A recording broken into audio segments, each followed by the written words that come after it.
Assalamualaikum, apa kabar teman-teman semua? Semoga sehat-sehat terus ya. Sebelumnya gue mau ngucapin selamat datang di channel seputaran sekitaran. Oh iya teman-teman, gue banyak terima kasih ya buat teman-teman yang udah bantu subscribe channel ini. Nah, pada video kali ini gue mau ngebahas tentang tips apa ya? Ya, beberapa tips gimana caranya supaya dapat diterima di kerja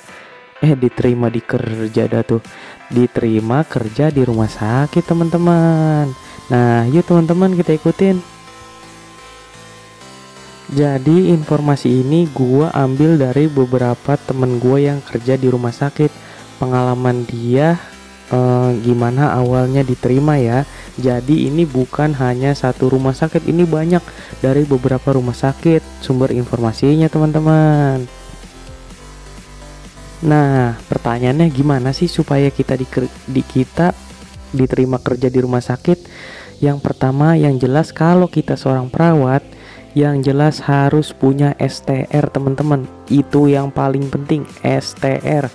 Walaupun ada beberapa rumah sakit kecil ya biasanya ya yang tidak mewajibkan adanya STR, tapi itu sangat berbahaya untuk diri teman sendiri teman-teman, karena STR itu adalah sebuah legalitas kita teman-teman.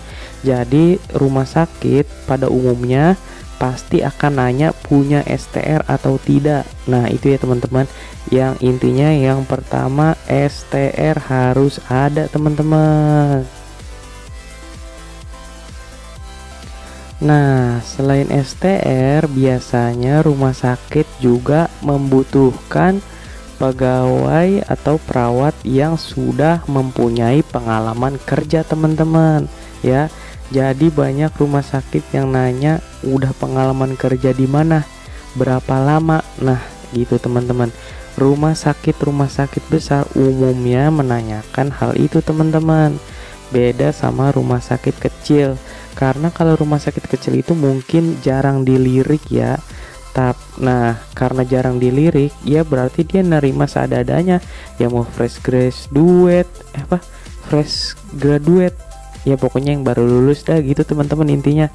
Jadi kebanyakan rumah sakit besar atau enggak rumah sakit yang teman-teman pengen masuk, biasanya dia akan menanyakan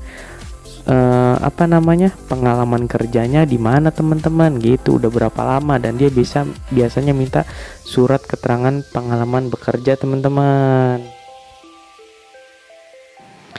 Nah, selain STR dan surat pengalaman kerja, rumah sakit biasanya minta juga atau lebih tertarik dengan perawat yang punya sertifikasi teman-teman. Maksudnya sertifikat pelatihan ya.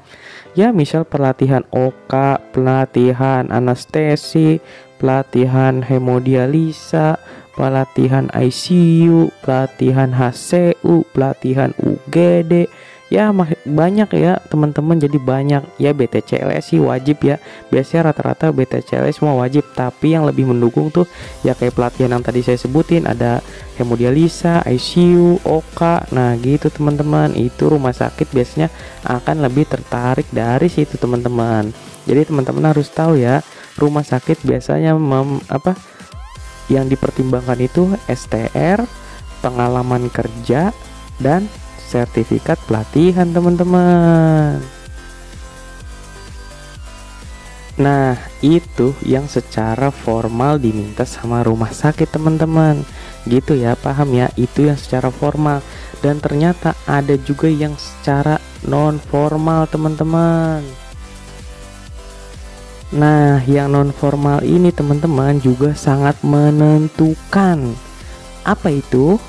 Ya betul, pertama penampilan teman-teman. Paham ya? Penampilan. Biasanya orang yang lebih berbadan ideal ya nggak mesti cantik atau nggak mesti ganteng ya teman-teman ya. Ideal teman-teman ya. Ideal. Kalau masalah tampang sih bisa dipoles teman-teman. Dan terus juga teman-teman itu kalau naruh surat lamaran, kalau bisa fotonya foto yang cantik dan yang ganteng, jangan foto-foto bekas zaman kuliah awal masih buluk teman-teman.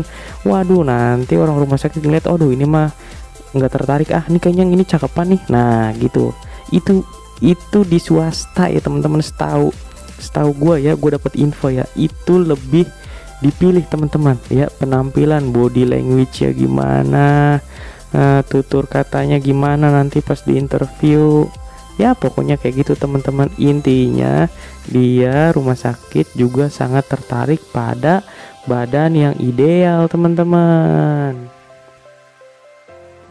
Jadi tentang penampilan ini berdasarkan informasi yang gue dapat dan gue tangkep ya teman-teman. Jadi ini ya bisa dibilang opini gue teman-teman, tapi ini juga sangat sangat berpengaruh teman-teman. Selain yang non formal penampilan, apalagi yang terakhir ini yang paling menentukan, yaitu orang dalam teman-teman. Ini di beberapa tempat masih banyak banget. Ini kenalannya ini nih, ini bawaannya si ini nih, ini bawaannya si itu tuh. Waduh, itu juga termasuk paling menentukan teman-teman. Nah, jadi itu beberapa tips yang yang paling gampang diterima di rumah sakit, yaitu memenuhi 3 standar formal tadi dan 2 standar non formal tadi.